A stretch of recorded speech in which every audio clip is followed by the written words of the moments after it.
king of the guest spot. And they said to me, but I'm a young manager who's really hip and cool, and he said, this is one of my favorite shows on television.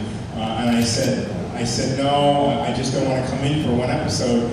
I'm a filmmaker, I'm an actor who loves film. I'd love to make an impression in television, but I think I've done it, unless it's something that they want me to, to create and be around for more than one episode. Well, he said, I'm going to send you a copy of the show, and I saw, I think, the first episode of the series. And I fell in love with the way the camera moved, the way the story was told, and what the story was about. Here we had Walter White, another survivor, who was faced with dying of cancer and had the ability to sort of leave something for his family by starting to cook an illicit drug and sell it. And so by the time the script I read was a man that he meets in a chicken restaurant who he assumes is the manager. And so I said yes to that first episode. I went and did it, and I had great connection with Brian. I had a real synchronicity with the words, and I thought, I'll do one episode, I'll get in, I'll get out. And then they said to me, well, this is a show where you might do more, they might ask you to do another one. And sure enough, when I got off the plane to finish that first episode, got home, the phone rang, will you come back and do another one? And I said, hey, I don't want to be fooled here. I tell you what, I'll come back and do another one, because I recognized not only was the script good and the program really good, what was different for me was that everyone, down to the drivers and the grips and the gaffers and the electricians, all had read the script. So it was a family of filmmakers, and it was unusual. Normally when you're making a film, the drivers who drive you around from one place to another, from the set to your dressing room, they don't care what the story is saying. And I always wanted to be a part of a group of people who really had a great respect, as I do, and a great integrity for what they do. So when I realized everyone knew the story in those first few episodes, I realized I was in some place different. I was with people who really were consciously trying to do something different, but not working too hard at it. They were honoring the words, which is the first step that you do, is if you read a wonderful poem by Rumi. When you're reading poetry, you read the words that are on the page. You don't try to change them, and you allow them to affect you in a certain way, and you try to see and hear the vision of the writer. Everyone was doing that. So I finished the second episode, and of course they asked me to come back, and it was at the end of the second season, and I said, I really don't want to say yes. And they said, what if we asked you to come back for 6 episodes? And I said, no, why don't you wait? You're going on hiatus, call me next year, and they did. And they offered me 7, and I said no. I think no is a good word sometimes, because I want, the thing about life that you sometimes have to realize is you have to say what you want. And if you don't really make a choice and say what you want, then the universe doesn't really hear you clearly about what you're asking for. So I got ultimate clarity by saying no to their 7. I said, look, it's not that I don't like you guys. I want to be able to be part of a filmmaking family just like you, but I want you to commit like I'm going to commit. So if you commit to that, then I'll commit to it. And so they came back and offered me 11. And I said, that's better, and they were shocked. I said, that's better, but no. They said, oh, come on, we only do 13 episodes. So then I said yes. And that 11 turned into 12 in the 3rd season, and we were off and running. But I wanted them to respect my integrity, that I wanted to create a character. How did it all start? It started with a stage direction.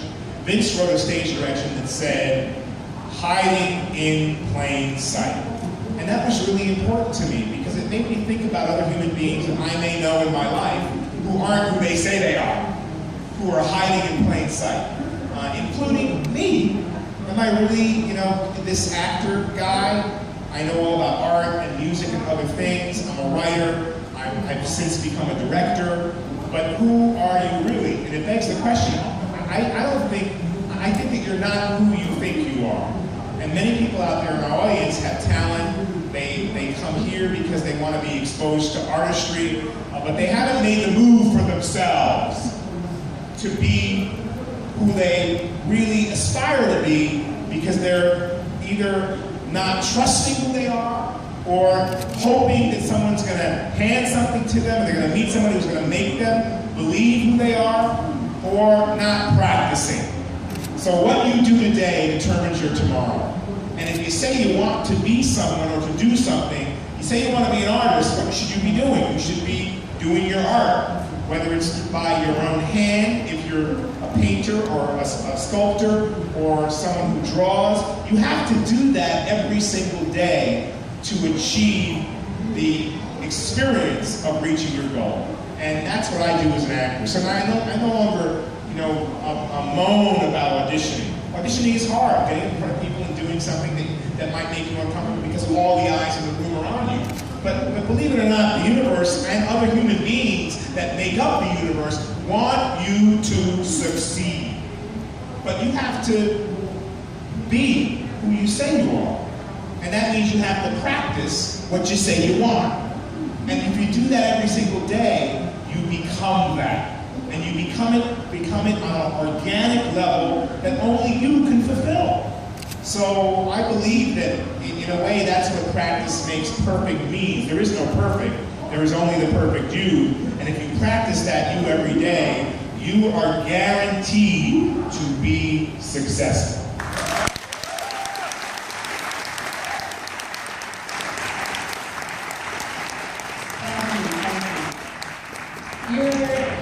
Your energy and everything that you said there just now it's exciting, and it's always a pleasure to see someone who has such an ethos in life and an outlook. I find it exciting in the sense that when you see Gus and being so stoic and so staid, and the atmosphere created around him, and as you said, the hiding in plain sight.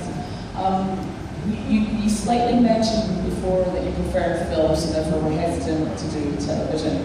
How do you feel now after the success of Breaking Bad? What's coming next? I think we're in the new age of television. I no longer think that it's subservient to film. I think it's a great place to develop your craft because you're working every day. With a film, I'll do less pages a day, which means you can take it slower. But in a way, to do 10 pages a day on film teaches you how to do things quicker and get deeper faster.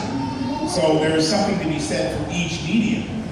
With Gus changed my life because I started to, before Gus, practice something every day. And that was, with each project, I gave myself a task. That's the other thing we may forget to do for ourselves, is to challenge ourselves. Because if we challenge ourselves, what could happen? We're either going to pass in our own eyes, or we're going to fail. We think, but there is no pass or fail. And what is the measure of success? We measure success and we're afraid. See, equally, some people are afraid to fail and be unsuccessful. We're also afraid to be successful. Because if you're successful, your life changes the same way as if you're unsuccessful. But success is measured by your true integrity and happiness, linking up the love for what you do. So I gave myself a task with Gus, and that was to do less. As you notice, I'm a gesticulator, I'm very passionate. Not that Gus was not passionate, but he was in a much different vein than I am. So my task was to do nothing. Could I still transfer the message and the depth and the breadth of who this man was by being very still and very calm? What I do in acting, I don't do alone. It's like playing ping pong or tennis. You hit the ball, and then you're looking at the ball. The ball is going toward my scene partner. Then my attention goes over there to my scene partner to see if it landed, to see if what I said got in.